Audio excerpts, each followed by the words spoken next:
Hello, welcome to Ed's Reading Room Outlets for children of 7 and under.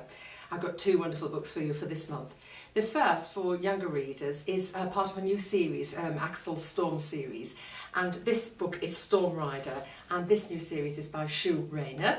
And the second book, for slightly older children, is called Meerkat Madness, and this is by Ian Whybrow. They're both absolutely wonderful writers. I hope you're going to enjoy them. Now, first of all, the Axel Storm new series, Storm Rider. This book is about Axel and his parents and his rather clever uncle. I'm just going to read a little bit from the beginning that obviously sets the scene. "It never stops raining here," Axel Storm said gloomily. He was staring out of giant windows at the dull, rainy scenery that stretched into the distance. "I mean, you practically need a wetsuit and flippers just to go outside," he sighed. "What if the rain ruins your concert, Dad?" "Oh, the fans won't mind a bit of rain," Axel's dad laughed. He was floating around the bubbly hot tub in their giant conservatory. "This is the house I grew up in. There are always stormy skies here. That's how the band got its name, you know. I love stormy weather." Axel's mum and dad were rock stars. Their band, Stormy Skies, had recorded 22 platinum-selling hits in 83 different countries around the world. They were rich, really rich.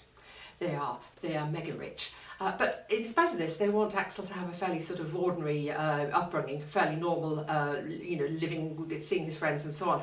And they're never too happy when Uncle Taylor appears on the scene. But Uncle Taylor is a bit of a genius, and he arrives and he wants Axel to help him with his latest plan. It actually does help things to go really well. It's a super book, really good fun and full of action. The second book, Meerkat Madness by Ian Whybrow, is very, very funny. This is an absolute delight for boys and girls alike. I'm sure that you're going to really love this book. Now, there's a short introduction, and then we start with chapter 1 proper, and this is where I'm reading from. "There was nothing Uncle liked better than to talk about his glory days." He cleared his throat importantly. "This story is called The Adventures of Bold King Fearless among the Blah Blah tribes," he announced. As usual, the kids asked, "Why are they called Blah Blahs, Uncle?"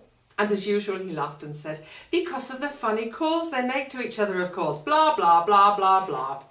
The kids laughed and squirmed happily. Little Dream picked a fat flea off his sister and nibbled it thoughtfully while he listened.